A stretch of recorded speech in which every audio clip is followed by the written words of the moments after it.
Something before Flintstones? For sure we did. Yeah, I feel like we did. Flintstones, though, man.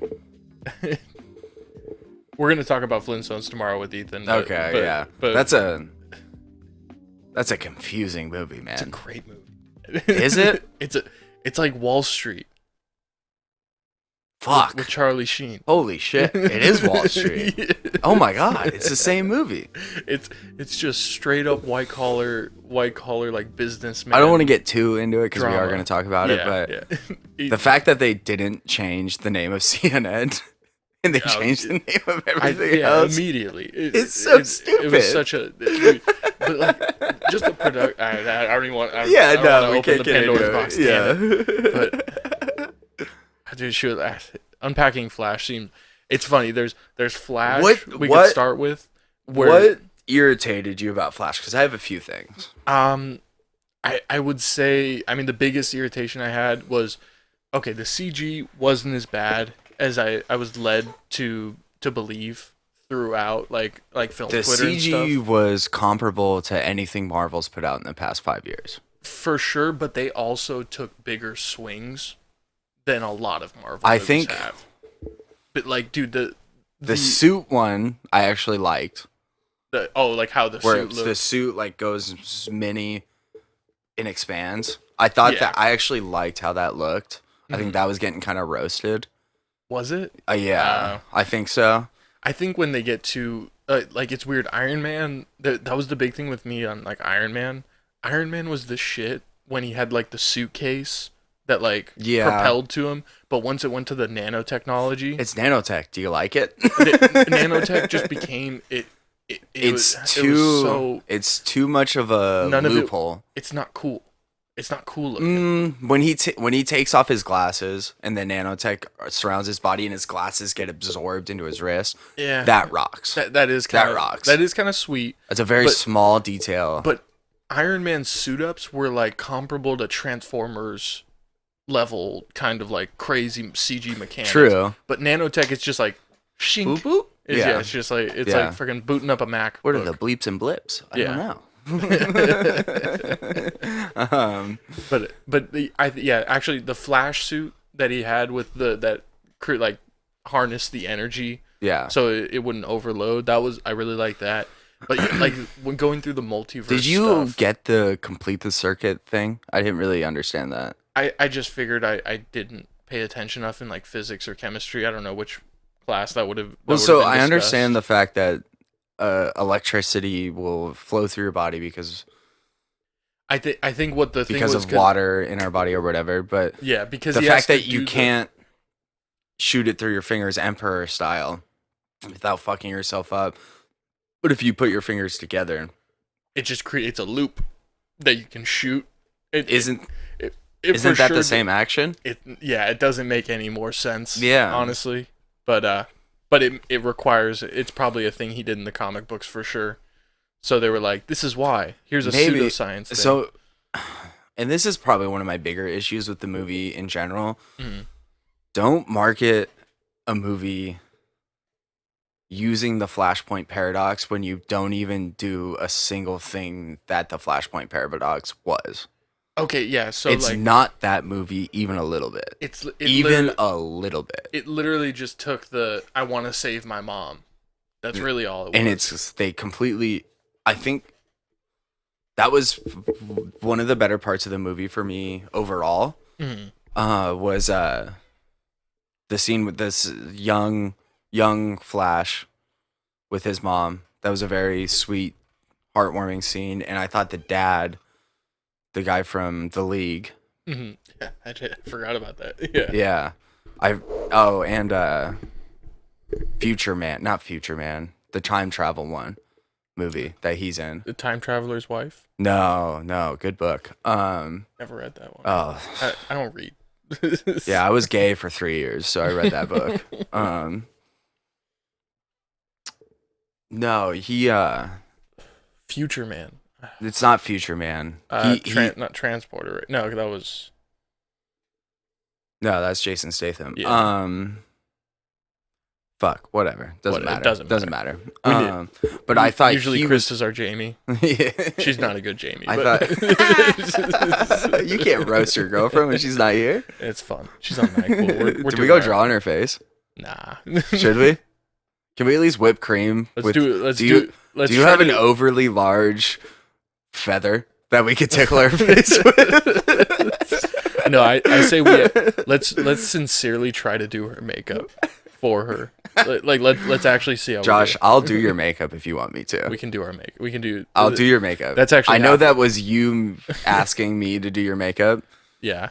You're not a pretty girl. I'm gonna let you know right now. I am a skinnier Shane Gillis.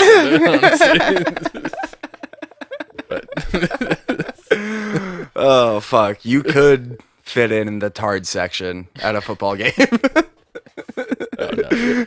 Too deep cut podcast reference right there. I knew I was gonna have to pull you out of those ones. Yeah. I do it enough. I make Bonfire references with Ethan, and I just got him into Bonfire. But anyways, Flash. Fuck him if he likes it now. He does like it now, which is great. He's wrong. No. Taylor to Corey. Bobby Kelly. Yeah. No, he only knows Dan Soder. Good. Yeah. But no, I would say like my biggest gripe was like the multiverse, like the visualization of the multiverse. I liked the concept of almost a coliseum of realities occurring around you. I think they did that because do you remember in Justice League, I think, when Darkseid was peering through the portal? Yeah. And it was kind of set up in the same way where you see Planet Doom or whatever it's called. Yeah. I think they kind of took that concept and made it on a bigger scale. Oh, okay. That kind of makes sense. But you know what fucked me up though was the green one. I thought that was going to be Green Lantern's world. Oh. And I thought they were going to I originally thought they were going to show Ryan Reynolds. That would have been so easy, but he's probably just Sony's weird. Isn't it Sony that does Deadpool? Yeah? Or is it Fox? Oh, it's Fox. Which is now Disney. Yeah. So what's not Disney? The mouse owns everything. I think Sony. Sony might be the last. Sony's one of the last. Yeah. Yeah. But I think that's actually probably why. I bet they tried to send out that feeler to see if they could get the Green Lantern. But because they have the Green Lantern show coming out, and it's going to be Jon Stewart. Not last week tonight. The Daily Show. Sorry. Daily Show. Yeah. No, it's going to be Stunt John Carter. They're not going to go to Mars. The Black Green Lantern, John something, but they're doing a show. And the preview is they're trying to market it as True Detective. So it's Green Lanterns going out through space doing detective work, which in the comics they were space cops. Yeah. Which I enjoyed. I think that's a really cool concept. Yeah, I'm just not. You're way more in depth on the comics than I am. Yeah, like it definitely on the comic book movies also, like in shows. Like, I just don't... I take all these at face value. I got into a brief comic book stint after, pre-Infinity War. Like me and Ethan started going to comic book stores. See, I don't even really go to comic book stores. There's just apps. Yeah. And you can rip everything off the internet I think you showed me an app that had all the comics. So you can read everything. And if you really want to get into them, read the Infinity Gauntlet series, because you'll... I remember it's really, really good. I remember getting into it and looking up the cartoon. You'll love Drax way more. Really? Drax is huge in that in that series. Lady Death is really cool. That was the thing I was really disappointed about from Thanos the Infinity is married at one point to She-Hulk. I think it's either She-Hulk. Yeah, and he's lusting over Lady Death the whole time. Damn, is it an affair? No, he's trying. Murder, She Wrote. He's trying. He's trying to hit the whole time and just never does. Oh man. Yeah. But it was funny, like the going through I really the only thing I really read as a comic book was I got the graphic novel of all the the first issues of the Spider-Man. Oh, so you got an omnibus. I think so. Yeah, I think that's what they were. Yeah, Those are cool, dude. Omnibuses are really books, cool. Yeah, and yeah, it was like the first like 20 or 30 yeah, like issues of Spider-Man. That was pretty cool. So one of my cooler claim to fames with comics is I have a collector's edition Watchmen omnibus. Oh, that's sweet. It's very sick. I have a pen and everything. Dude, those are already expensive. How much does that one go for? I got it. My baby mama got it for me for Christmas 2 years ago. Dang. Yeah. That's funny. Isn't it weird? Like, have you been to a comic book store? Yeah. There's so we have comic books and coffee in Reno. We have a comic book hideout in Fullerton. Yeah, so comic books and coffee is sick. They do NES tournaments. Oh, nice. And they do D&D not tournaments, but like D&D space holds kind of thing. Comic books and coffee is sick, and they have a righteous nitro brew.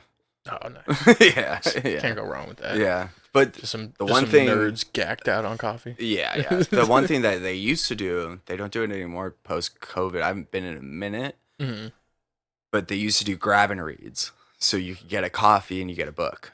Oh, that's cool. And you can go sit on there and like chill places and read. They weren't doing it the last time I was there. Yeah. It was all sealed books, and that kind of sucked. That does suck. Yeah. But yeah, I mean, I did like Flash. I had so much. I mean, how much? I gave it 2.5 stars. I think I gave it 3. I'm usually more forgiving of just most things. It wasn't worse than Batman vs Superman. I don't think. Love Batman vs Superman. Director's cut is only director's Martha. Yeah. But you know the funny thing is, everything does that. Yeah. Everything does. I forgot what movie. The hyper awareness of superhero movies though get criticized. Yeah, I forgot what movie. There's a Martha moment in Last Night. Legitimately. Oh, when Bumblebee talks for the first time since. Yeah. Bumblebee, I haven't heard your voice since Cybertron. Yeah, it had a Martha moment, and it was sick. And it's like good callback. Yeah. We're gonna get into the Last Night more. I honestly need to rewatch it. Don't remember. It was 3 a.m. The Last Night fucks. The Last Night absolutely fucks. Rise of Beast and Bumblebee, gay as hell.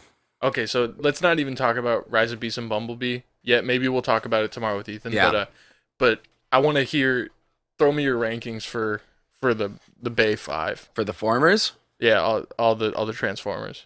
For the fucking LGBTs? Shit. One is one. Okay. 1 is 1 by a mile. Country mile. Honestly. Respectable. I think it goes 1, and then we go Last Night. And then the third one, what was that called? That wasn't Dark Side of the Moon. Dark of the Moon. That was the second one, I think. That was Revenge of the Fallen is the second one. Revenge of the Fallen sucks. All the dicks.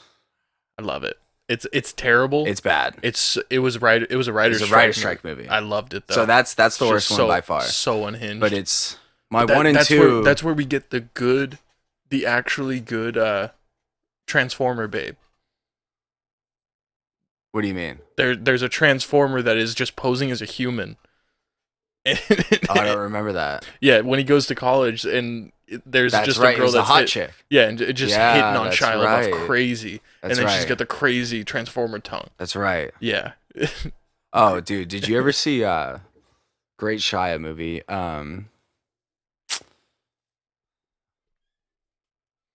What's the word for a sex addict?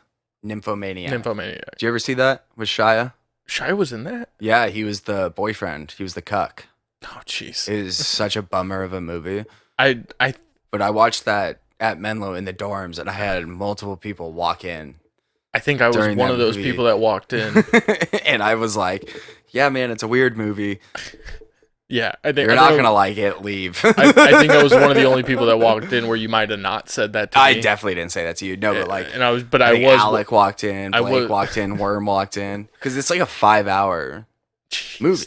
It's a 2-parter. What I do remember, I walked in, and there was just 2 black dongs.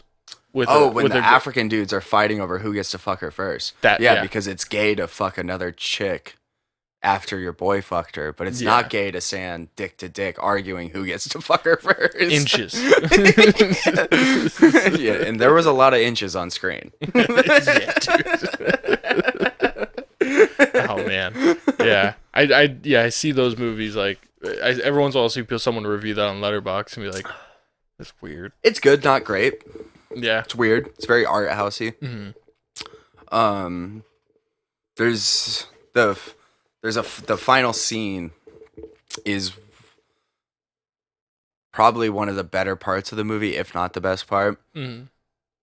You really learn like who she is and the struggle she's been through, and she's it's juxtaposed with this like 70-year-old virgin who lived a completely different life. Oh. And then they almost swap roles. It's very interesting. Oh dang. It made the movie for me. Yeah. Because the movie before that was just a brutal sex attack. Just smut. Yeah. Sad smut. Sad smut's brutal, man. Yeah. Sad smut gets to the point where it's like, yeah, maybe we should legalize this. Back to Flash. I guess. No, I guess. It's so funny how we hardly want to talk about the Flash. One thing I do want to say about the Flash is I think it handled multiverse better than Avengers. I think Infinity War is 2 or 3 best comic book movie ever. Yeah, I would put it ever, top 3 probably for sure. But the way they handled multiverse is so sloppy. I mean, they didn't even touch multiverse in Infinity War. No, okay, so Endgame. Endgame was all the multiverse. It was just so sloppy, and I love some scenes like That's America's Ass. Yeah, the RDJ scene with his dad is amazing and so sad. Yeah, I think the scenes were great, but the way they handled multiverse was so sloppy. When you're referencing Hot Tub Time Machine in the explanation, that's right. You're in a bad spot. Yeah, but real quick, one second, I got a pee so bad. I gave Flash 3 stars just because I was able to see past all the Ezra Miller craziness for a couple moments, and like he does annoy me to no end as a person. Like, have you seen his interviews with the Justice League? No, I haven't. There's an interview where someone gifts Jason Momoa a bass because the dude rips a bass, which is sick. Wait, what? Say that again? Jason Momoa plays bass. And he's like in an interview? Yeah, but no, like it's just known that he likes playing bass. Oh, so okay. I think an interviewer gifts him a bass and he's like, "Oh, this is awesome." And then Ezra Miller has such pick me vibes that he's like, "Oh, I'm gonna grab a stool and drum and we're gonna have a jam." And it's like the Aquaman last credit scene. What was the point of that? I truly don't. It was absolutely nothing. It was. Was that just because, a farce? Because it's a superhero movie, we need to have a last credit scene. Yeah, honestly, it's so silly. It was just nothing. It was nothing. It had zero purpose, and also it's weird because like there's I think where I think the multiverse doesn't work in the Flash is we have all these multiverses where there's Michael Keaton, there's George Clooney, but in the George Clooney universe, I guess Jason Momoa is also the Aquaman. Yeah. And like Ezra Miller seemingly still gets a date with the exact same chick from his econ class. I mean I understand that kind of stuff, like where they say there's parallels to every multiverse, and like you saw Spider-Verse, right? Or you haven't seen it yet? Which one? The most recent? Yes. So like how they say like canon events. It's a top 3. Yeah. No. It's actually Ethan has somebody should be charged with crimes against humanity if that film doesn't get nominated for Best Picture. It's not. It's gonna get animated, and it's gonna win handedly. It better. Which is bullshit. And Guillermo del Toro, animation is film. You know what? Yes. You know what I loved about that movie is it was obviously directed, which is hard to tell with animated movies. Yeah. This movie had direction. Mm-hmm. You know what I mean? Like it wasn't just animators making scenes and splicing them together. Yeah. There was a director behind the scenes telling them where they need to go. Mm-hmm. And I thought that's like one of the first animated movies I've ever noticed that with. Yeah. And I thought that was so cool. Like there was almost like camera movements. That is the one thing. It's, I mean, they do There's crash angles. There's camera movements. There's like crash zooms in every animation. Always does the camera movements that are too hard for like regular film to do. Yeah, like spiral shots. But they don't like that. They don't do the fundamentals as much because they don't feel the need to. They like things that are just like general coverage when there's a person shot, reverse shot kind of thing. It's so easy to do that they don't think it's almost as if they don't think to do the creative things that people do, like the Coen brothers for the shot reverse shot, where instead of doing over the shoulder, putting it right in the middle. Actually, I think they do right in the middle more so in animation.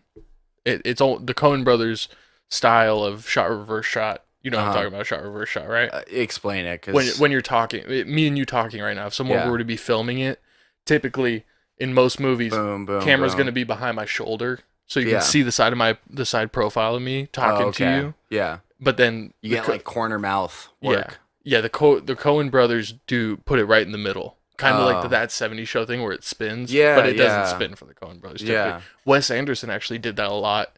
He actually did the phone booth scene. Is that kind of what you're talking about? Well, he does. That's a side by side.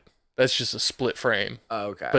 But like there was a point where I think it was when he was talking to Scarlett Johansson through the door that he did That 70s Show when they're in the smoke circle, where it's just a dolly or a spinning camera. Yeah. And it zooms, or not zooms, it pans over to the next person. The motion blurriness of that movie was really fucking me up. I think that was really just the theater. I hope it was the theater, and I hope that wasn't something like when I see that movie again. I at a better theater. I don't think, because it was the smallest theater in the AMC we went to. Talk about that white knight that gave us our tickets. That said, if anybody's sitting in our seats, come get him, because he's gonna get him the fuck out of there. I'll get him, all 5'4" of me. What a good guy, dude. What a good Shouts guy. out to that dude. He lives for those moments, though. Yeah. Good for him. Oh, dude, one of my favorite things at the New Beverly that we go to every once in a while. So, I mean, it's Quentin Tarantino's theater. So, whenever they're playing a movie, what? What do you mean it's his theater? He bought it. Oh, really? He bought it, and he puts it. So, is the New Beverly like a famous theater or something? I honestly don't know if there's any like do they do 70 millimeter and 35? They don't do 70 millimeter, but they do a lot of 35, and they try to find the earliest cut they can of it. Like, so when we saw the movie The Keep, the Michael Mann movie, that's like super hard to find. Yeah. Like, the film was damaged. Like, it wasn't stored well. The actual film. The film itself was not stored well. So, like, there was some replacements from newer cuts kind of thing. Like, it would get super blurry, and then it would just, like, kind of blink, and then it would be cleaner. Like, but that's so cool, dude. Like, seeing film grain, seeing a little bit of, like little sunspots. Like, my first experience with 70 millimeter was when you took me to see Hateful Eight. We saw it in 70 millimeter together? Yeah. Oh, dang, I didn't know that. Yeah. I know, because I saw it at the premiere at the early in at the ArcLight. So you came down here, I think, and saw it. Yeah. At the premiere, and then you took me to a place in San Francisco. Hell yeah. Or not, it wasn't in the city, but it was surrounding area or something. That's right. And you took me to see it, and that was my first experience, and I was like, fuck. Yeah. That's how you watch movies. Yeah. Do you know if there 70 millimeter screenings in Reno? Not that I know of. We don't have any art house film, like theaters. Well, you shouldn't have to do it at art house, because some IMAX, true IMAX, I believe. There's Limax. So we have true IMAX. We've got a ton of true IMAX, actually. If you have true IMAX, our theater, the theaters you have taken me so far, the theaters in Reno blow those out of the fucking water. Yeah, but AMC, those two are Limax, Flash we saw in Limax. That wasn't. I was gonna say because if that was IMAX, that was so fucking weak. No, yeah, our real IMAX is Irvine. The IMAXs in Reno fit like 350 people. Yeah, exactly. Yeah. You know those theaters when you see them. Yeah. It's the way they make up with it here is they do the Dolby sound, which is it's kind of a bigger theater. So I think the Dolby version of the Reno theaters are called, I think it's like DX.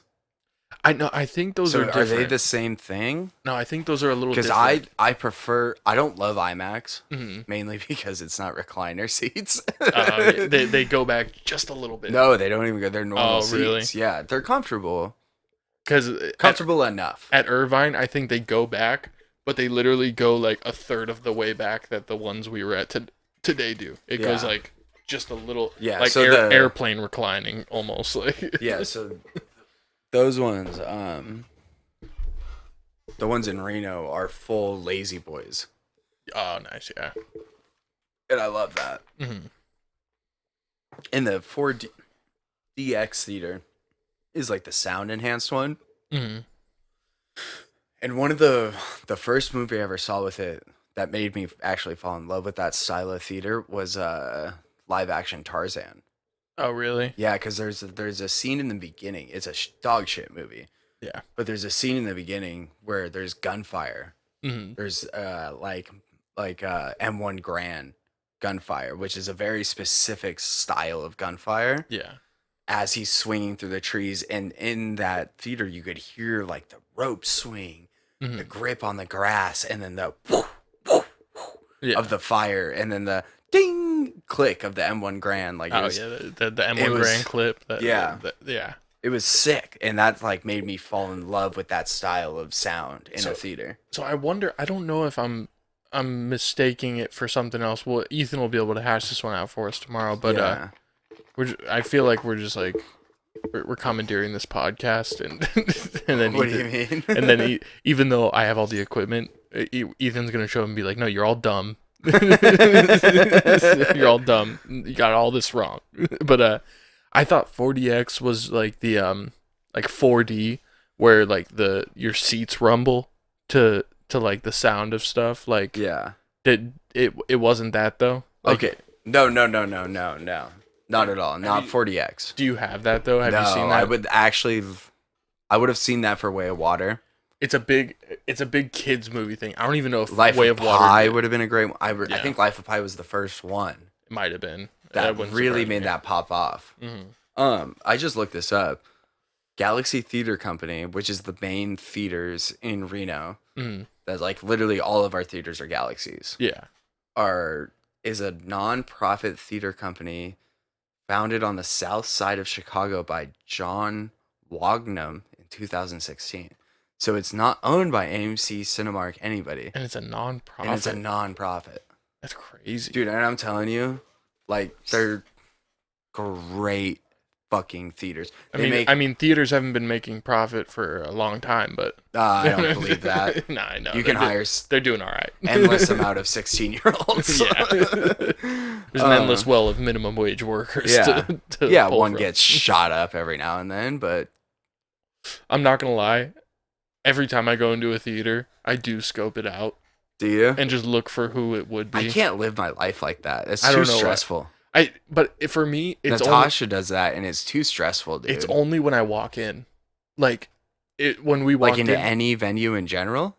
No, not as much like music festivals. Just because of the Batman shooter. Yeah, just because of that guy, and then I think about the contents of the movie that I'm about to see. Yeah, and go like, nah, or maybe. Like for the Flash, I was like, I don't really see how this could ever happen. But when we were at Asteroid, 9 people in that theater. yeah. But like Asteroid City, nothing in the movie. I was like, nobody hates those AI generated things that much, or the TikToks of people remaking them. Have you seen the AI generated things of Wes Anderson? No, I actually haven't. I only saw people. They make kind of. I was actually very glad I saw people defending him. No, yeah, I hate him, and he doesn't get defended. Yeah, no, like people don't defend him. He's hard. Yeah, I think he's so popular that people don't feel the need to defend him. Maybe. Like kind of like Martin Scorsese. if I hear people like talking shit on like Martin Scorsese, I just go, it's like, good for you. You said the controversial thing. Are you happy? Like, Yeah. like, are you happy you said it? But like, but like, it just it's one thing to have like a fun TikTok video, like, oh, this is like my day in New York, and I made it Wes Anderson. That's fun. But then doing the AI stuff, like they did AI Lord of the Rings, and I was just like, dude, here's a take I've been having recently that you might like. I think Peter Jackson fucking sucks. I think he made the greatest trilogy of all time. Mm-hmm. Yeah, the greatest trilogy of all time. There's not a single one that... Yeah. Try and name one, asshole. No, there's nothing. I look at you looking at me like this. Pirates of the Caribbean. No, no, I'm not gonna say Pirates of the Caribbean is better, but I do love Pirates of the Caribbean trilogy. Hey, I'll listen to that argument, though. I will listen to that argument. Honestly, hopefully coming soon. I just did a Pirates rewatch. Me and Ethan have been talking about doing a rewatch to cover it. Maybe we'll get you on the pod for that. Pirates 3. Pirates 3 is one of my favorite movies as a kid. Amazing. Oh man. Amazing.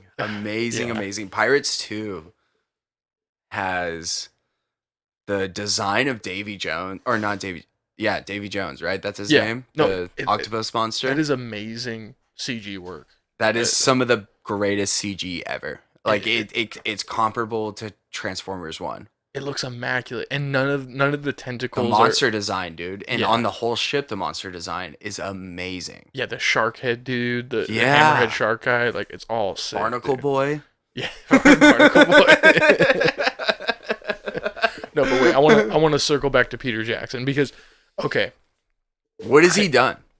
He did Get Back.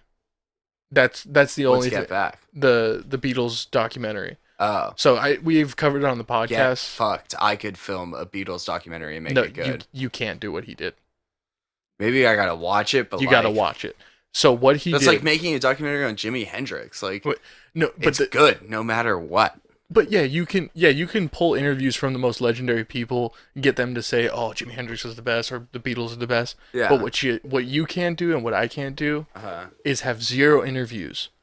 Only show the footage of the documentary that failed. Ooh, interesting. I think it's like 8 hours. I gotta watch it. It's a 3-part thing. I think it's 8 hours total or something crazy. Okay, I gotta watch it then. And yeah, so the Get Back album, before they started recording it, the plan was to make a documentary of them making it. You don't think George Miller could have done that?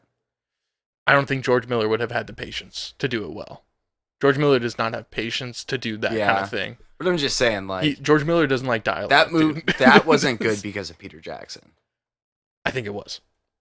I think the steady hand of him, the things he did with Lord of the Rings to take his time, make 3.5-hour movies out of Lord of the Rings. The director's cuts versions of those movies. The director speaks so true to the books. Hey, do you know who the director is? Who is it? Peter fucking Jackson. Whoa. Yeah. Whoa. Yeah. It wasn't Tolkien. Whoa. No. Wait, what? Fuck you, dude. Fuck you. Tolkien's still alive. No, dude, you're not doing this to me. Fuck you. No, he's not. God damn it, don't gaslight me on the pod. Don't make me look like a silly goose here. This is my podcast, all right, bud? Is it? Not really. This might be my podcast. I just bought the mics. I think it's mine. Am I taking over? I feel like Eddie Brock.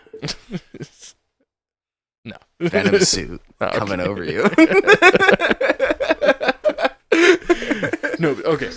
Just to put a button in. I just ripped my shorts. Oh, jeez. No. You can see my little ball sack. We got ball bag hanging. I just hang brain. Okay. Closing notes on Get Back. So it's about they tried to make a documentary about making Get Back before they didn't start producing the album until the documentary came in. Like, so they were filming them trying to make an album. And it failed miserably. So you might be able to clarify this for me, but the Beatles, like McCartney, Lennon, all those dickheads, that was like 23 to 28?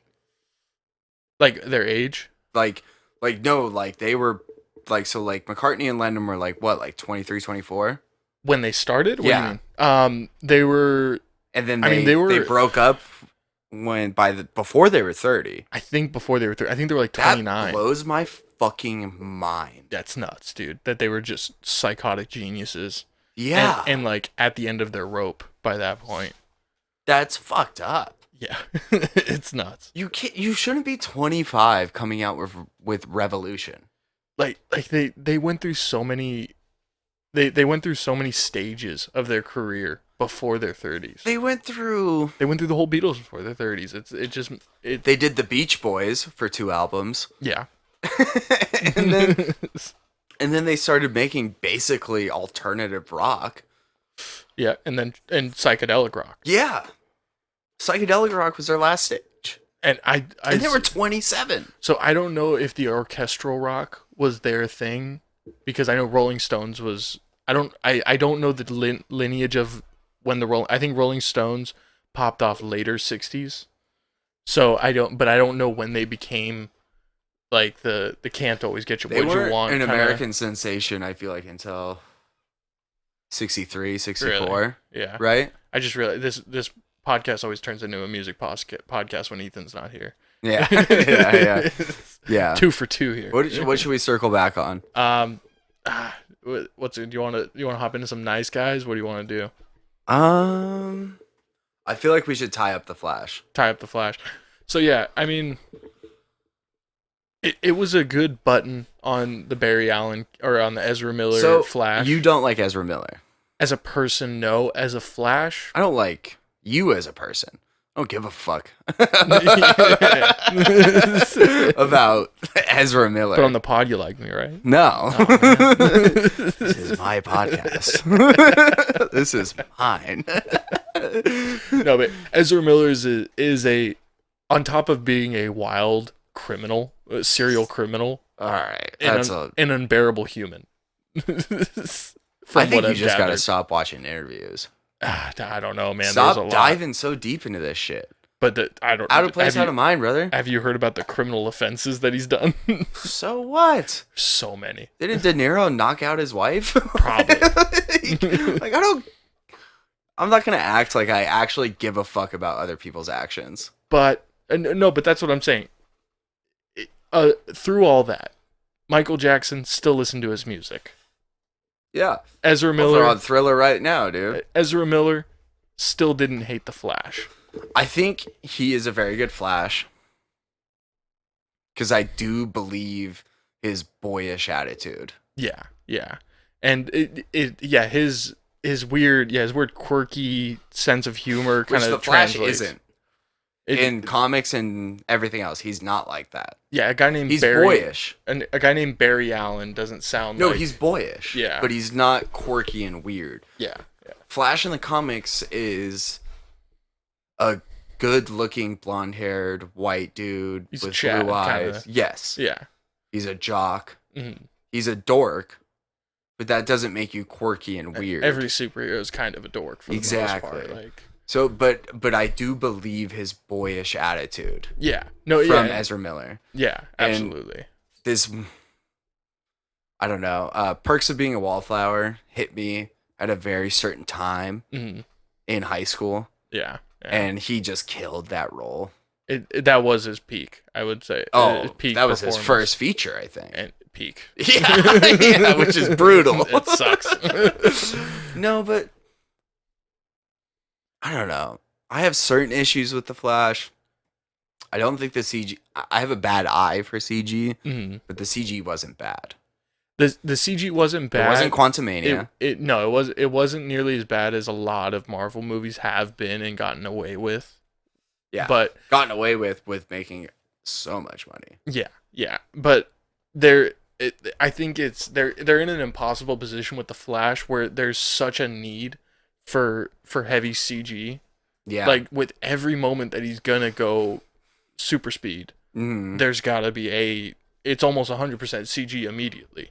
Oh, it's just you saying super speed just reminded me of the scene where he gives young Barry the powers and then he tries to run again. No, and he does great. this. That was good stuff, dude. that was good stuff.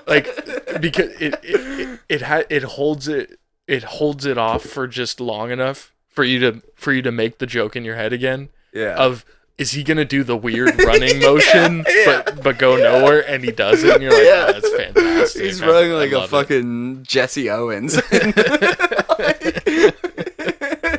Yeah. Running's evolved, brother. Yeah, but like, I mean, yeah, no, I like. Okay, some of the CG a little bit shoddy, but I think, yeah, I've said this a couple times already, but the CG isn't as bad as everyone says, but the visual puke, the visual vomit of some of the CG, like the choice with how they show the multiverse, it's just visual vomit. Yeah, and Ant-Man definitely has visual vomit kind of thing, even though it looks okay, but there's some solid scenes. Yeah, like, but the thing with seeing the multiverse, the CG looked like 007 Nightfire level CG at times when it was showing the humans. So it would get good sometimes, but then other times when you'd see like a motion, mm-hmm. and it would be like, oh man, this looks like a mid 2000s video game. Kind of what I thought they were trying to do mm-hmm. was be slightly an animated movie. Yeah, it wasn't supposed to be CG. Mm-hmm. That wasn't CG actually. That was animation. Because it was an amount. It's like in your perception of reality kind of thing. Yeah, I can get behind that. That circled me back to it being actually better than it was. Mm-hmm. It was a bad movie. It on the whole, not a good movie. But it wasn't a bad movie because of the CG or because of the visual vomit. It was a bad movie because it was a bad script. And it was a very bad script. And I saw a thread. Don't do Flashpoint Paradox without touching a single point of Flashpoint Paradox. Yeah. I think I saw a thread that just broke down the production hell this movie went through. Yeah. For like, that's why it cost so much money. Didn't it cost like $300 million? It wouldn't surprise me. Yeah. But like, it just it went through every stage of hell. They started production pre-COVID.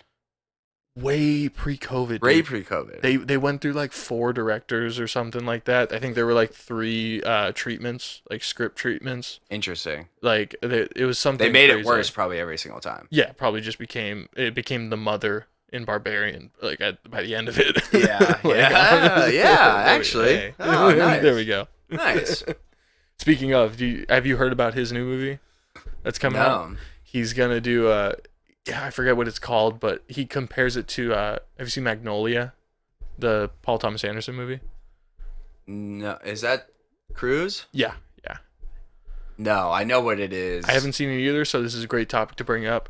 Yeah. But Zach Cregger's coming out with it. He's already greenlit for like a new movie, and I think they start production pretty soon. So okay. I'm pumped for that.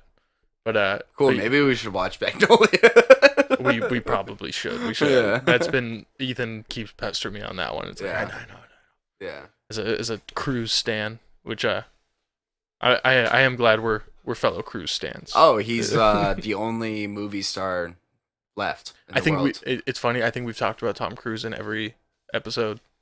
Yeah, well, I mean, legitimately, he's the only movie star left in the world. Yeah, and Marvel cannibalized every potential for a movie star. None of those people would have been movie stars. Somehow they not both... if there's some stupid universe where Marvel's not a thing. Mm-hmm. Paul Rudd's not a movie star. Chris Pratt's not a movie star. RDJ's sorry, but he's not a movie star. He's not putting asses in seats. Oh, probably not putting asses in seats, but he's for sure probably doing art house movies. Cavill's not putting asses in seats. Like, hey, DC, get your shit right. You said no. I'm just going through the superhero gamut. Yeah. There's there's not legitimately. I think Henry Cavill would have been a movie star. What are you talking about? He left The Witcher. But that would that have even happened if he didn't do Man of Steel? Yes. Maybe. Yes. You're not a 40K fan and a fucking Witcher fan as heavy as he is without willing those into production. He left The Witcher because of creative differences. That's kind of a boss move. That's a Connery move. No, dude, he was a book heavy fan and The Witcher, I mean, if you want to read fantasy, that's some of the best stuff ever. But I'm just saying, like, he's not a movie star. Mm-hmm. The last movie star ever is Tom Cruise. Yeah. You don't like. There's nothing. There's nobody left. But okay, De Niro has came out with 5 movies we have never seen. No, bad movies. You underestimate that. There's 20 movies you've never seen. But that's what I'm saying. He's always done some movies. 20 years ago, you would have said De Niro's a movie star. He's not. He was. He was in the movie star era. He was a movie star. Stop it. Good. Hey, stop it. Was he? Goodfellas. You're a movie star. Ray Liotta's a movie star off of one movie. Yeah. Off of one movie. Was he though? Because what dog shit movies did he come out with after that? Plenty. That's what a movie star is. But asses and seats though. Asses and seats. He got those. I don't know. Yeah, I forget what they were, but he did a couple. Yeah, no, you're not wrong. Yeah. You're not wrong. I think I'm more right than you're wrong though. You're creating this, you're putting this crazy pedestal for what a movie star is. What is a movie star? Tom, you're what is a movie star? A movie star is someone who puts asses in seats, which a lot of people do. But also, do they? Who? Yeah, Who? Henry Cavill did. No, he didn't. For what? For fucking Superman. Man of Steel. Man of Steel. That wasn't him. He didn't put them in the seats. What did Henry Cavill do before? You think Snyder put people in seats? Yes. I don't think. What did Henry Cavill do before Man of Steel? He just looks like Superman, dude. To fuck off, dude. Exactly. Exactly. He didn't do anything before Man of Steel. They found Superman again. Yes, best looking Superman ever. But, yeah, I 100% agree with that. But no. There's no good action movies anymore because Marvel cannibalized both the movie star what do you mean? And the comedian. Dead Reckoning? It's Ghost Tom Protocol? Cruise. Yeah, no, but whoa, but no, it's Tom Cruise. Yeah, no, but there is still potential to have movie stars. Who are they? John David Washington. He's not a movie star. Tenet made nothing. Yeah, it was COVID. Black Klansman did well. I know it didn't. Yeah, it did. It was awesome, and it got perceived well, but it didn't make any money. I don't know fucking box office. I guess the Buffy Slayer box office once. Nice. In trivia. But I'm just saying, like, there's not a single movie star anymore. Well, but that's a market thing. ScarJo, actually. You know what the real thing is? Physical. ScarJo and Jennifer Lawrence. I could argue they could be in there. I could say ScarJo, but what does Jennifer Lawrence have aside from Hunger Games? Silver Linings Playbook. Oh no, sorry. That's Jennifer. ScarJo. No, I said ScarJo, yes, but Jennifer Lawrence. Yeah, Silver Linings. She won a fucking Oscar for it. Yeah, but that's not movie star. That's auteur. True. Tom Cruise doesn't have an Oscar. Does he? Yeah. Wait, actually, he might. No, he doesn't. He doesn't. He probably got nominated for like Magnolia and Eyes Wide Shut. Wide Shut, probably. I don't know if he won. Ooh, he might have one for. Did he? Maybe. Krista, Jamie, pull that up. Pull that up. Krista, where the fuck are you, dude? Oh yeah, you took NyQuil and passed out. Dickhead. It's 7 p.m. My vote is I think Eyes Wide Shut. Yeah, I think Eyes Wide Shut. He got one. That wouldn't surprise me. That's caused a divorce. I would hope so. No Academy Awards. No Academy Awards? Dang. He has one Bambi Award. What is that? What? For Bay, I'm guessing Age of Extinction. Because, Age of Extinction for sure probably didn't go to China. Because I think... because of the way they depict. I don't know. Because it doesn't really... It actually only shits on the CIA, Age of Extinction. Yeah. It shows slums, and I think that's a bit against the CCP. Yeah, maybe. That would be I might want to look that up to talk. We're gonna talk Bay a lot more tomorrow. Yeah. But yeah, I mean, he's definitely Wes Anderson is definitely way more niche because he toes the line. He should be an art house film guy, but he has reached the mainstream kind of in it. Like he's touching the mainstream in some sense. Yeah, I think Asteroid City might be his biggest movie ever. I think it definitely could by be. far. If people can Fantastic was probably his first. Yeah, but that one was weird. I don't know if he had quite enough like fire behind him. I think that was word of mouth. Yeah, that probably got word of mouth. Yeah. It's so weird that my grandma had that movie.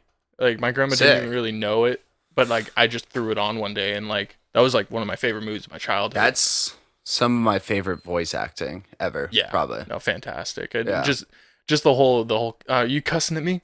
Like, just that, Yeah. it's just so ridiculous. Yeah. But, and his claymation is next level. Like, the work with hair that he does in Fantastic Mr. Fox. And yeah.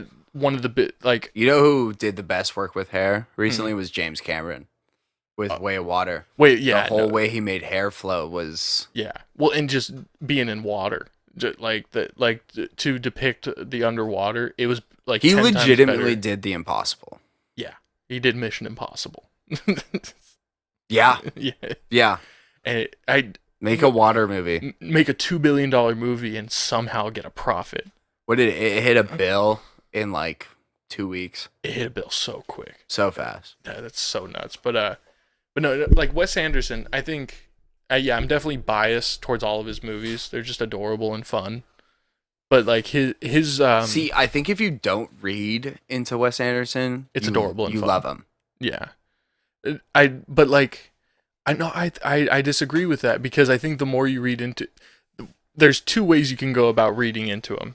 You read into him and see like soullessness. Mm-hmm. It's very at the what's the phrase, arm's length apart, okay. emotionally. Yeah. And it is. But when you see something, that's Moonrise Kingdom. That is Moonrise Kingdom, 100%. Yeah. And I never got on Moonrise Kingdom. That's one of my lower ranked ones. You know, child sex scenes kind of take me out of movies. That'll do it. But hot nonetheless. That was Erik. Don't confuse the white guys talking. This is my podcast. This is just going to be the Erik Stockwell podcast. It's going to go on a different channel. Exactly. I'm on fucking Kumia Network. Compound Media. Yeah, Compound. Yeah. But like you can either see it as arm's length, or it's a guy you haven't seen the Royal Tenenbaums, right? I have. Oh, you have. So yeah. So it's about, the only one I haven't seen is Bottle Rocket. Okay, yeah. So I think Darjeeling Limited touches on this too, but it's the whole gifted kid with psychological problems. That's the entire premise of Darjeeling. It's the premise of Tenenbaums too. Yeah. Like Ben Stiller's kids and all three of the. It's the premise of Grand Budapest too. Wait, run that. Explain more. Grand Budapest is the same thing. It is Tenenbaums. It is unlimited. In the same way that it's maybe not. There's privileged children trying to take the estate of their mother. Oh yeah. Okay, yeah. But Adrian Brody's character. Yeah, but I think that one's more showing the dirty side of it. Okay. Where Royal Tenenbaums and Darjeeling Limited is showing the true damage of it. No, the true damage of Ben Stiller's character having a terrible dad. Yeah. Actually, they all have the dad is terrible to all of them equally, except for Luke Wilson character, the tennis guy. He loved Luke Wilson. That still is blowing my mind. That's Owen Wilson's brother. Dude, that's been fucking me up this whole week since you told me that. But yeah, he's really coming to terms with that kind of thing. And then Jason Schwartzman in Asteroid City. Terrible dad, and he. No, he's not. He's not a terrible dad. He's doing his best. He's doing his best, but he just lost the love of his life. Yeah, but he feels nothing. But and that was but he's doing the brutalness of that sadness. Yeah, that was tough. But even so, the realism in it I see is the what is it, the stoic man thing. I don't think he was being stoic. I think he was afraid. Yeah, but his reaction is stoicism.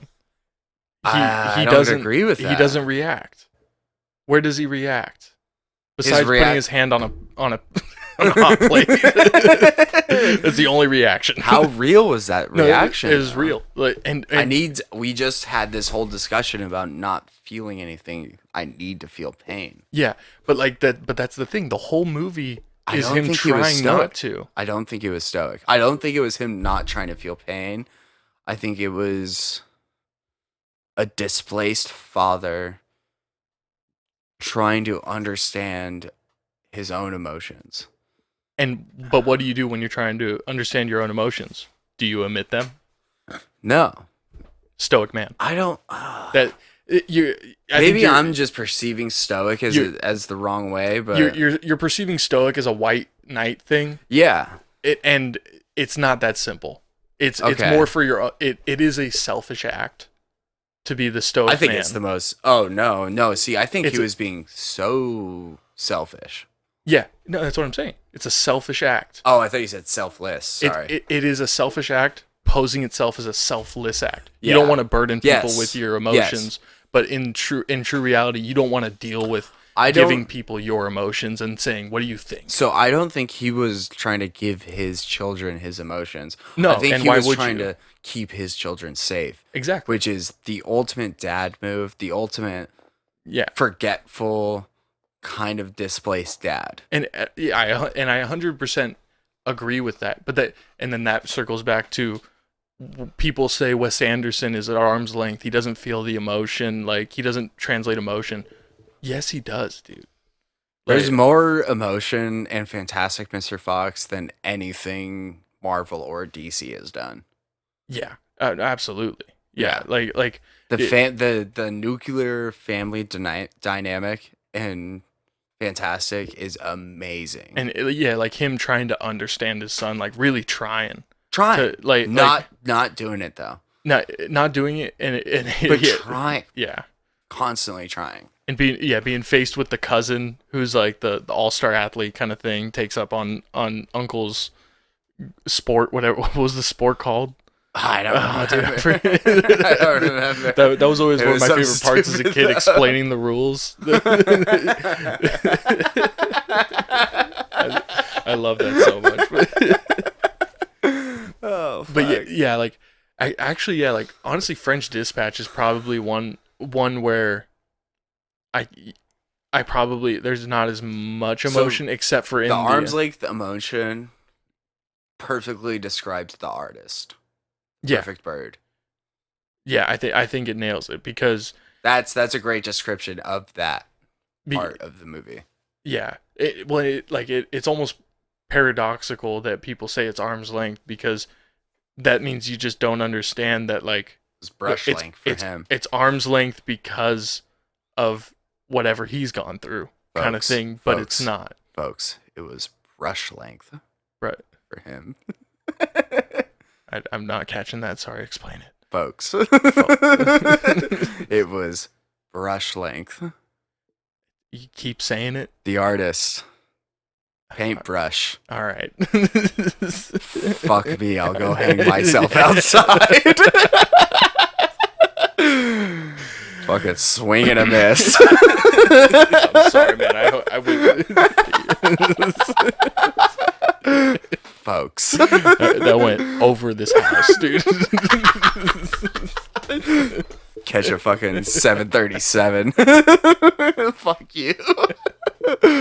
Fuck you, that was good. This is my podcast.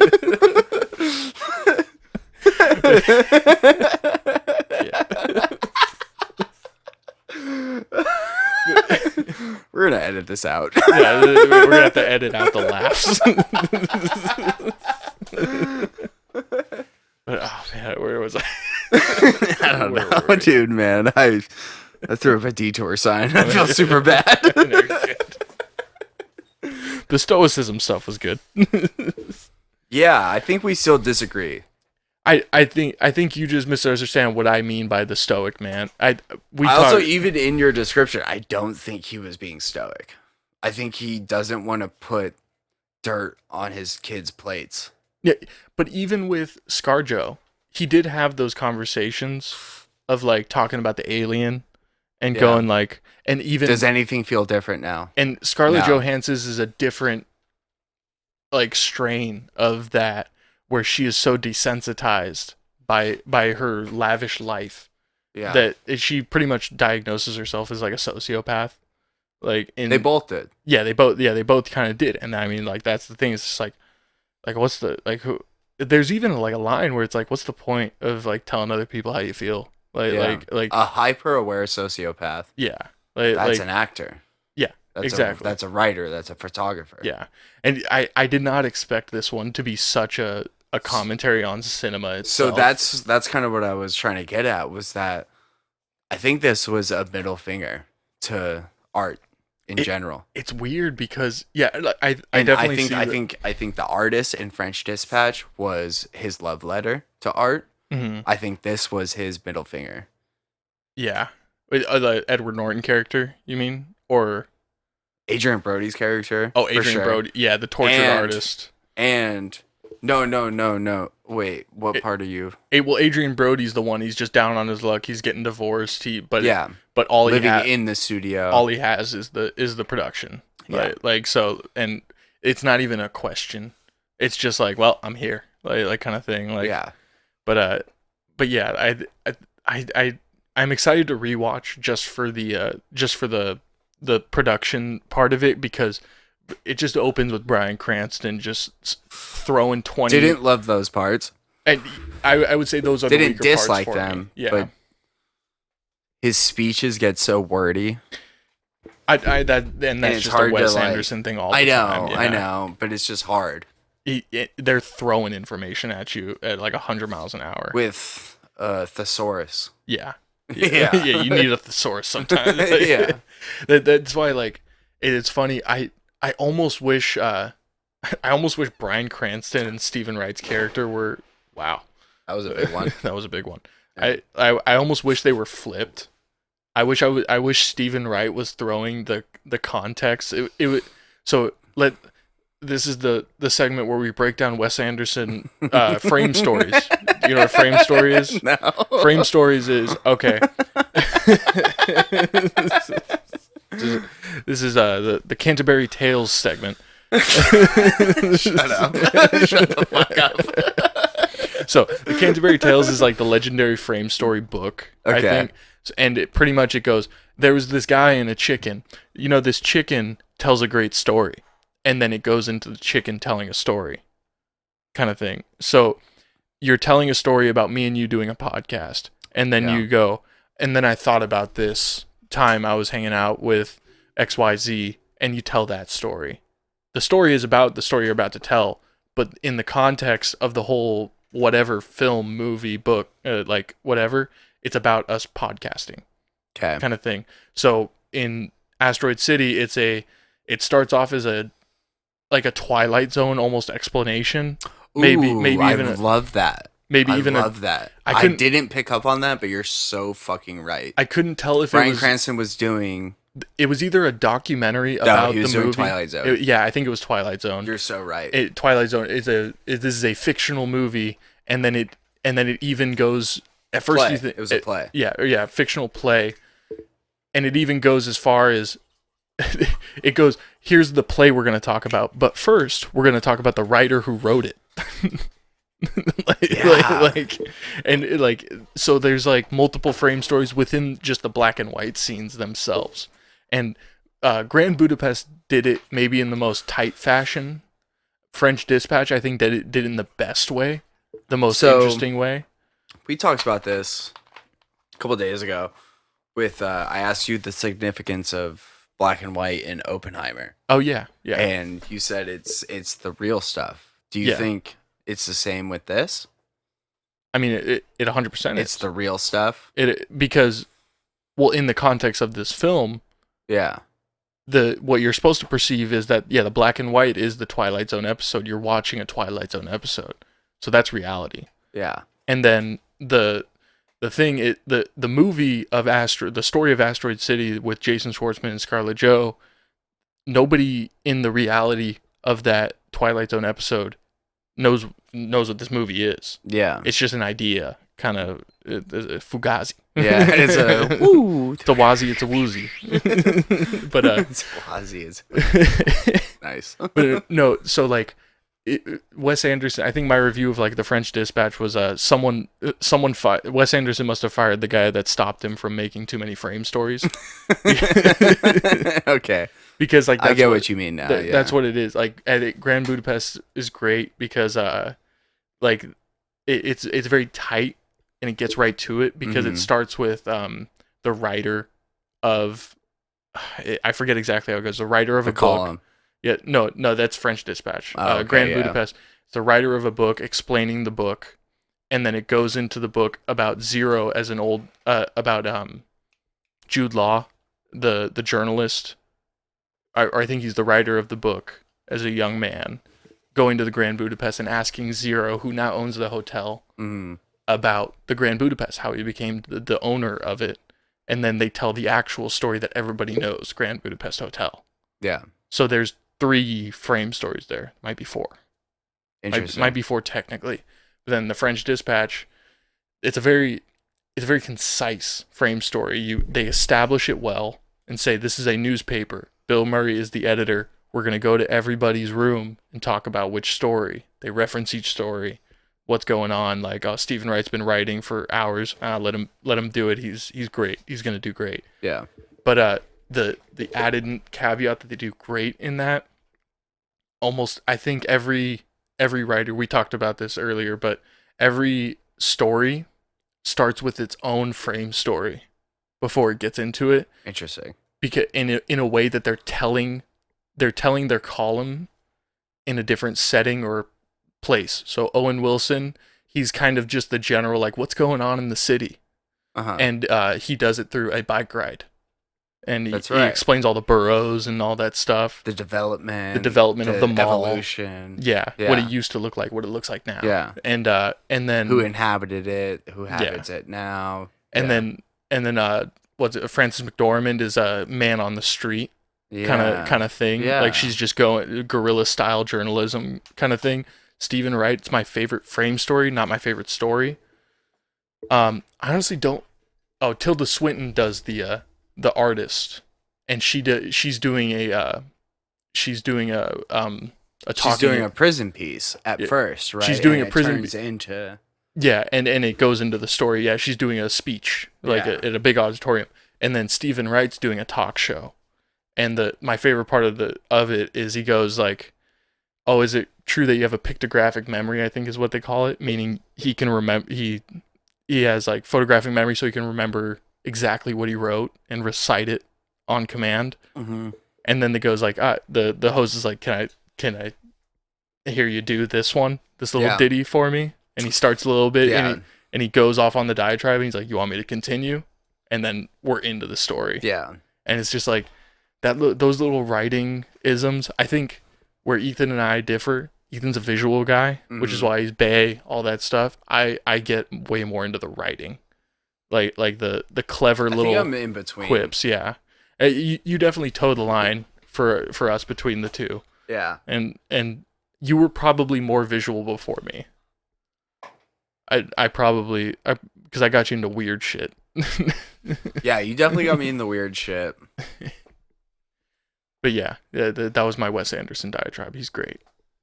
Yeah, he rocks, dude. And I think why I enjoy his movies so much is I watch them without a single thought in my head. Mm-hmm. And I think that's how you have to view those movies. It is weird. Don't think too much about what's happening. Yeah. Don't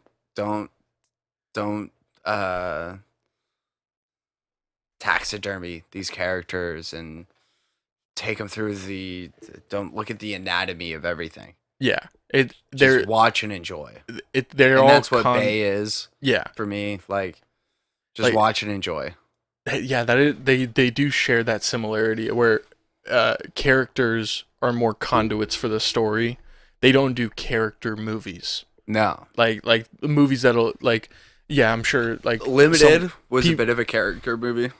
Limited? Is that a bag? Darjeeling. Oh, Darjeeling Limited. Yeah. But I mean, I can't say that second word. No, so I'll just say Limited. Yeah. But like even so, it's still a procession cast. That was a character piece, though. Yeah. I because it was for sure one of his smaller casts because it's just those 3 dudes. Tilda Swinton's the mom, right? I don't recall, honestly. She might be. I feel like she is. Can't remember exactly. Yeah. I mean, or Steve Zissou, Life Aquatic. that's maybe a character piece too, because it's really just about him and Owen Wilson. Yeah. Like, but other than that, I mean, I need to rewatch Bottle Rocket because it just didn't click for me because it wasn't that it doesn't have that perfect... I never even knew what Bottle Rocket was, and when you showed it to me, like the screen, like it's the outro music. Don't worry. Are we done? No.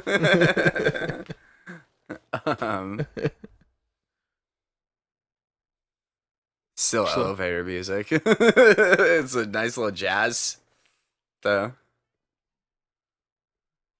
Okay. Yeah. Sorry. Yeah, no, that's all good. But I don't know what I was saying. We were talking Darjeeling Limited. Bottle Rocket. Oh yes. So the pictures I've seen of it on Google, when you like look up a movie and it shows you like the movie poster and everything. Yeah. It looked like a Vice, like a student documentary, like a student film kind of stuff, like for Vice sure. documentary. Yeah. It looks like a skate Vice documentary. And it reminded me so much of the Bam Margera documentary that we watched. Some CKY vids. Yeah, exactly. Yeah. It was that. And I doubt the movie's that. No. It's funny because it's so much more low budget than anything else that he's done. I think he should go more low budget.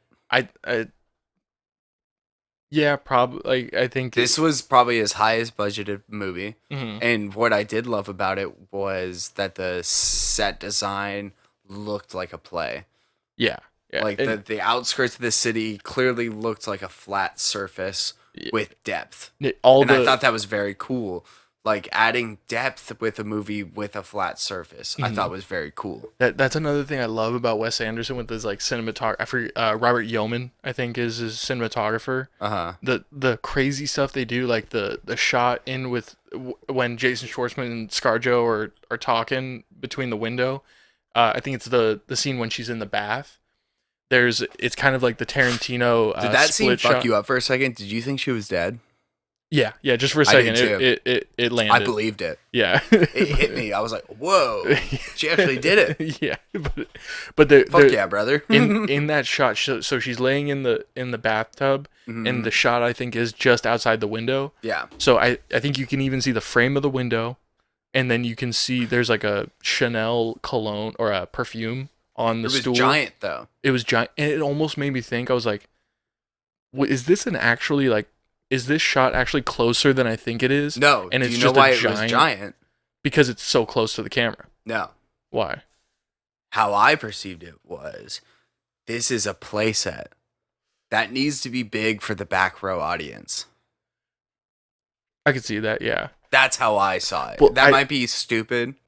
For me, I think I thought it just much more technically of just like, I can't tell if he just put it that close to the camera. It was a giant. It was bottle. a giant. I thought it was a giant bottle. No, it was. That was just pretty close to her, and they did it for perspective to make it seem like it is further away from her. A cool thing I kind of just thought of was this might just be cool to me, but when they're doing the Schwartzman, ScarJo.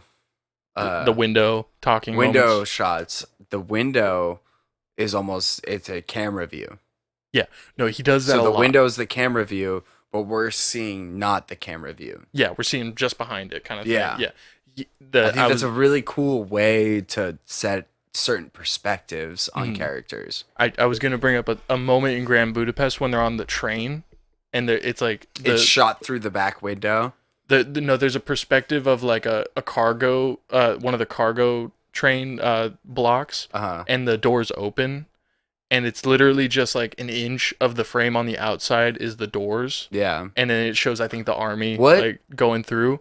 But I like the way it looks like someone almost made like a paper outline and put it right on the camera. Interesting. Like it looks like that. It might not. It probably isn't like that. It's probably more. I would have to see it to know what you're saying, but I understand what you're saying. Yeah. Like just that little stuff like that where he fucks with perspective is so fun for me. I love it. But sorry, you were saying something. No, I wasn't. Do your best. You know what I loved though, and we talked about it. It was one of the first things you said right out of the movie theater, is the alien coming down. Oh, with the little. and then like, so he's coming down on like a little like fireman's pole with two handles. Mm. And then as the end of the pole is reaching the ground, it breaks out into like a spider claw, a little tripod to the ground. Yeah. And that just, in my mind, perfectly describes what Wes Anderson movies are. Yeah. It's a tripod from an alien ship coming down, or it's a pole coming down from an alien ship that connects into a tripod into the ground. It's he always adds one more layer of an intricacy to technology. But it makes sense. It makes sense. It's so unnecessary. Completely unnecessary.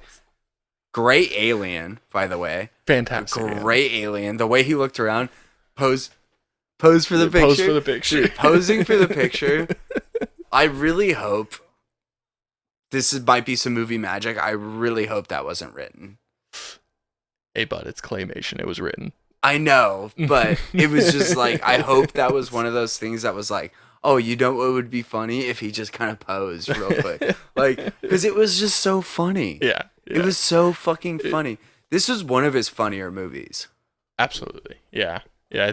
I felt there was a couple of scenes that I felt bad about laughing at. Mm-hmm. Nah.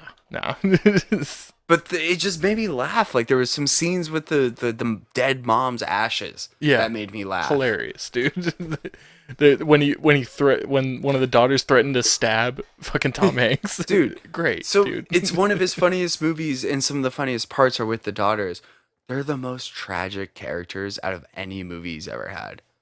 It's so heartbreaking. There's not even a thought for a moment of dialogue to make them contemplate it, because that's not a thing. Just being that young and like trying to revive your mom that was so brutally sad. Yeah. That was so brutally sad. Yeah. And like that's But they made it funny. Yeah. Which is fucked up. Well, that's the thing about Wes Anderson. Another thing on like that whole arm's length thing. He hardly ever does the thing of like pondering on someone's emotions kind of thing. Like, you know, those big shots when something emotional happens in a movie and it's just a long oneer of a guy going like making a stern face, like none of that. Yeah. Never any of that. And because that's not, I mean, it happens in life for sure, but 5 flapjacks and 2 Diet Cokes or whatever. 2 coffees. 2 black coffees, yeah. That 6. Yeah. That was, did you catch that? I did miss that. I liked that one a lot. I think I was caught up thinking when he said 5, I was like, wait, there's one more person now. Make it 6. Do you think Tom Hanks was better than George Clooney? Could have been in that movie? Like in that role? You think George Clooney? No. I don't think so. So I'm going to circle back to my fucking superstar argument. You're going to say George Clooney's a superstar now? No.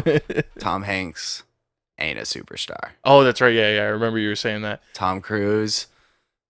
So a big argument I've been having with myself, mainly, in my own head recently, has been Tom Cruise could do everything Tom Hanks has ever done, and Tom Hanks couldn't do anything Tom Cruise has ever done. I would say that's true. But I also... And my biggest argument was Born on the 4th of July. Tom Hanks couldn't have done that. But my biggest argument on the other side is Tom Cruise couldn't have done Castaway. I think Tom Cruise could have done Castaway better than he could have done Forrest Gump. He couldn't have done Forrest Gump at all. At all. Arguments falling apart, bud. You think Tom Cruise could have done Forrest Gump? No, that's what I'm saying. I agree with you. No, I don't think he could have. I agree. I don't think he could have. But now you're saying... That's the only one, though. You just said Castaway. So there's 2. There's 2. But there's 15 Tom Cruise movies. I don't think that Tom Hanks couldn't touch. Should we wrap up on Evil? Shit, that's right. I totally forgot Evil Dead. Yeah, dude. Let's get into Evil Dead. So you've only seen Evil Dead 1. You haven't seen 2. Yes, and Evil Dead 1 was one of those movies that hit me as a kid. As a kid. Nice. Hard. Yeah. Hard. Like, really exposed me to slashers and thrashers. So as a kid, slasher thrashers. As a kid, were you 100% terrified by that movie? No, not at all. Okay. Not at all. Yeah. And that's what got me so into thrashers. I consider that a thrasher, not a slasher. Okay, I see what you mean by that. Yeah. I think just me saying slasher and thrasher, you kind of understand what I mean by that. Schlocky kind of. So like Scream 1 fucked me up as a kid. Saw the movie at 6 years old. That's so. Wait, when did you see Evil I have a Dead? bad parent. Wait, so you saw Scream at 6. That was my first scary movie. Okay, but that terrified you, ruined you. Ruined me. When did you see Evil Dead? 8 or 9. That's funny. That's not a long. But at that point, I had already seen Friday the 13th. Okay, I've already seen Nightmare on Elm Street. Mm-hmm. That's what put Johnny Depp on the pedestal for a second. For Friday the 13th, Dream Warriors, Nightmare. I think. Nightmare. Oh yeah, Friday. Nightmare. Nightmare 1. Oh, it wasn't right. Dream Warrior. Dream Warriors was Nightmare 3. Yeah, Dog, but he's in that one. Come on. Come on. Oh man, actually I got to get you and Ethan on Nightmare cuz you guys will fucking go off. Yeah. He's huge on that too. So he was Nightmare 1 and that was his first hot boy movie. Mm-hmm. Yeah. It was that and Crybaby. I know the name, but I don't know anything about it. Yeah, so Crybaby was one of his first, but that's what got me on Depp so hard. Okay. But first slashers was Scream. Mm-hmm. Way too young. Yeah. And then first fantasy horror was Jeepers Creepers. Wait. Oh, sorry. I thought we were still on Depp. No. Okay, just on horror. I was going horror in general. Yeah, Jeepers Creepers fucked me up to the point where I was sleeping in my parents' room, and I still have a very vivid memory of me looking outside of my parents' house and seeing a tree full of crows. Oh man, don't know if it was a dream or not. Yeah. Still to this day. Yeah, dude. No, Jeepers Creepers. We were the perfect age for Jeepers Creepers. It's really a bad movie. Jeepers Creepers 2 rocks. It rocks because it goes in. It kind of toes the line of that thrasher. Like as you say, like it gets more that way. It's more. So I saw Evil Dead like 9 or 10. I guess B horror is the best way to describe it. B horror is better than thrasher for sure. Thrasher is too close to slasher. And nobody knows thrasher. We just made that up right now. That might have been made up just now. Let's start it. Yeah. No, but Scream fucked me up, and but Nightmare and Friday didn't. Really? Nightmare kind of screwed with me, and I watched that one pretty late. Really? I don't remember exactly when, but I just remember like the body bag scene. Yeah. Like kind of like that kind of stuff, like really. And I think the best scene's the wall scene. Yeah. Yeah. Just that is so cool. It's the wall scene. Yeah. But that was practical too. Yeah, it was like a mesh. Yeah. That's for practical effects wise, that's very cool. For Friday the 13th, and that's what got me into those movies. I always fuck it up. Was practical effects. Yeah. That's why I love Pan's Labyrinth so much. Yeah, yeah. But the like and that's why you love Evil Dead, and that's why The Thing is the shit. Like, yeah. It's why all those movies are great, and yeah. It just sucks that it's not more werewolf movies, Young Frankenstein, like all of that practical effects stuff to bring from that era. To bring it back to Evil Dead Rise. That was I would like to keep talking Evil Dead because I enjoyed that movie a lot. Yeah, it perfect it's not even really a reboot. It's just kind of continuing the story. It's not a reboot at all. Yeah, it's just going like this also happens in the universe. It's just it's just expanding the universe. But like I would say the one thing that I was kind of remiss for it does great with practical. Bridget, the little girl who gets the cut on her face. Yeah, like cut on her face. She's bleeding out of her eyes and stuff. Great. Oh, dude. But so like, the ooze, that wasn't blood, that was ooze. Do you remember ooze from the first Evil Dead? That's right, yeah. That's ooze. That's not blood. It's just... And I thought that hit me hard. Yeah. There was a few scenes in this recent Evil Dead Rise that hit me super hard with Evil Dead. Yeah. Because they recreated like 3 or 4 scenes that were... The fan the fan service was in it all the way from the beginning with the end. Like that POV shot of the like the chasing through and then the reveal. I didn't like that it's a drone. It was too much. You didn't like that? I didn't like that at all, actually. Like what you didn't like that it was was it too overproduced for you compared to like when they did it in the first Evil Dead? I could tell it was a drone immediately. Well, because they're filming it with a drone. And that's what kind of fucked me up. I get that, yeah. Yeah. But I thought it was kind of fun. And then the tracking shot of the girl on the lake was cool. Yeah. Yeah, the climax of that intro the drone scene. shot was cool. But the going through the woods and stuff is like, it almost looked like Jungle Cruise a little bit. Jungle Cruise a lot. Have you seen it? You've seen it? Yeah, I like that movie. Is it good? Yeah. It was funny. It's good. My friend Travis, he highly touted it to me. It's good. Out of context, so I called him an idiot.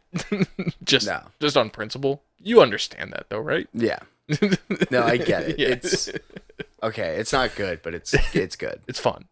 It's exactly what it should be. Yeah, but so just to circle back on Evil Dead, one of my only big like complaints on it. Mm-hmm. I mean, I understand CG is good now. That you can. What CG tripped you? Just little. Wow, I thought the whole movie. No, the whole movie. That's a legitimate like 5-star for me. No, I think like that movie. I think much. I gave it 3.5 or 4. Ooh. Because I liked it. No, like that's good for me. Okay. I'm very picky with my 5 stars, but I give a lot. Maybe I'm not. I give a lot of things 4 stars. I get stuck at 4-star and I don't want to give it the 5.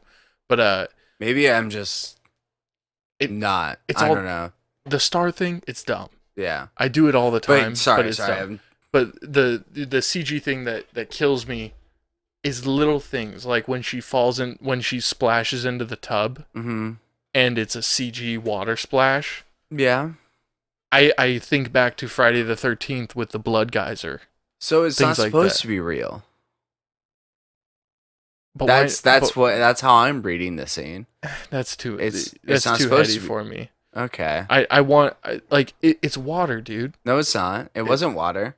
Yeah, it was. It was a demon submerging itself. Yeah, that's not real. No, it's not. But how much cooler would it be if you just put like a 1 foot diameter hose and made it less real? Yeah. With real water though. And just put a fucking geyser that just shot. I don't know. Like I think you can. It felt like a shortcut. They did the thing where she splashes in the water. All horrors are shortcuts. They are, but no, they aren't. With the amount of work they did with the ooze on her eyes and her nose. That scene was sick, bro. That's not shortcuts, dude. That's heavy work. But my thing is, if you're gonna do that, a splash of water. That's where we're gonna cut. That's where we're gonna cut corners with CG. Yeah, but they CG'd the boiling part too. The boiling part of the water, right before that. Oh, did they? Yeah, that was CG'd for sure. I didn't. That was seamless for me actually. Then. So that's kind of what I'm saying. But the splash was not. It didn't pass for me. I don't know. See, it's weird that you're connecting to. Or not connecting. You're complaining about something that happened probably 5 seconds before that. But I don't think we have to watch that back. I don't know if that bubbling was CG. I feel like it was. But that's so easy to not do CG. You just put hoses in a bath. Yeah. And hoses with holes, and you just run air through it. They probably could have done that with that practical. But it was But that's the thing. If it's seamless, yes. But the fact that the splash wasn't seamless, this is crazy that we've spent like 3 minutes on a splash. And it's my fault. But no, it's not, because I'm interested. But like, that's my like, it's we're so spoiled by this movie because otherwise, like, dude, the fucking like getting impaled through the head with so like I was saying, Stephanie, the makeup design, top tier. It might be some of the greatest makeup design I've ever seen. Absolutely top tier. For horror, for sure. Yeah.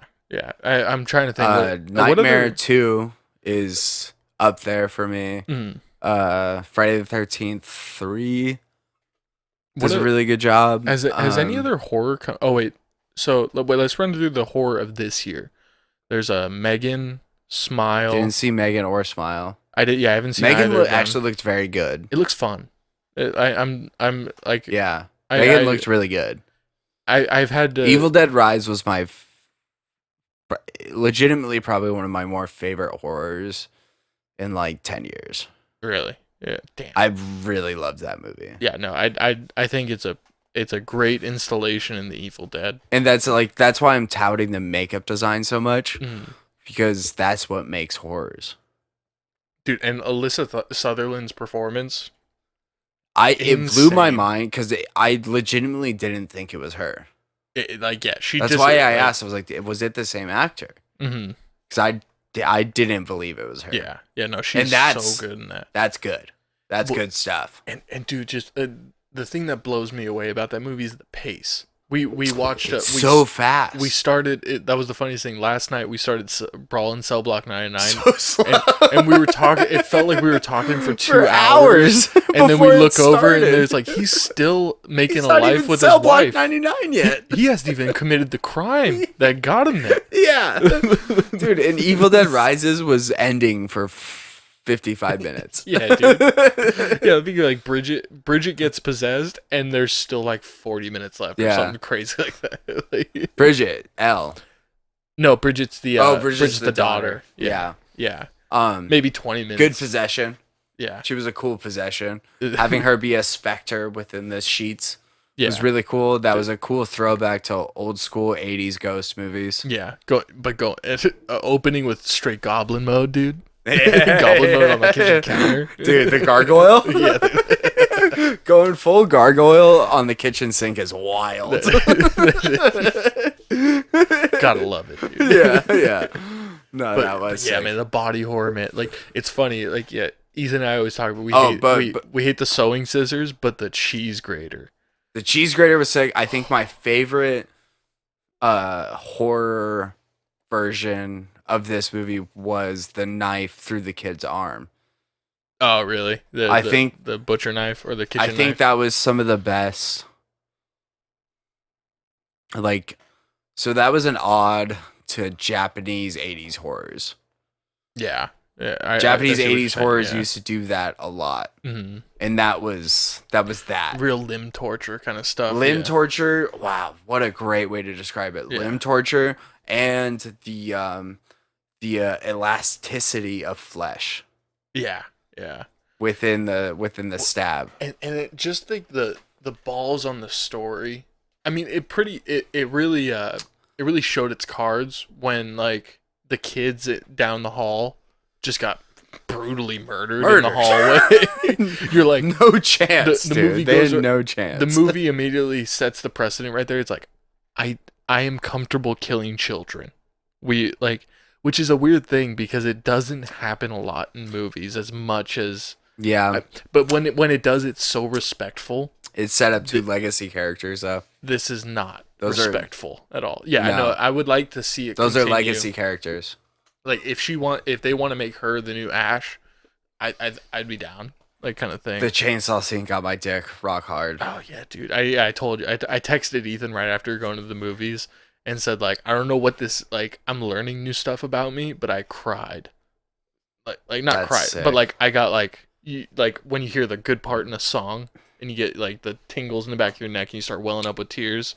As she was, there was 2 different moments where I almost cried at Asteroid City. Same. Yeah. Parent stuff just hits me a lot harder now. The dad stuff hit me in Asteroid City. Well, the one that almost got me was him talking with Tom Hanks about like you never liked me, them kind of hashing it out. Yeah, and like just really having it out right there. Him talking to his kids got me. Really, yeah. Because I just couldn't imagine doing that. No, yeah. It would just. Yeah, so that whole perspective like really destroyed my mindset for a second. Well, and like it took me low key. It took me out of the movie. Really? Yeah. low key. It pulled you out for a second. Pulled me out. Got you in your head. It made me start to think about my family and like all that stuff. And I was like, stop. You're watching a movie, you stupid asshole. Just watch the movie. You know what the funniest thing? Did you see Knock at the Cabin? The M Night.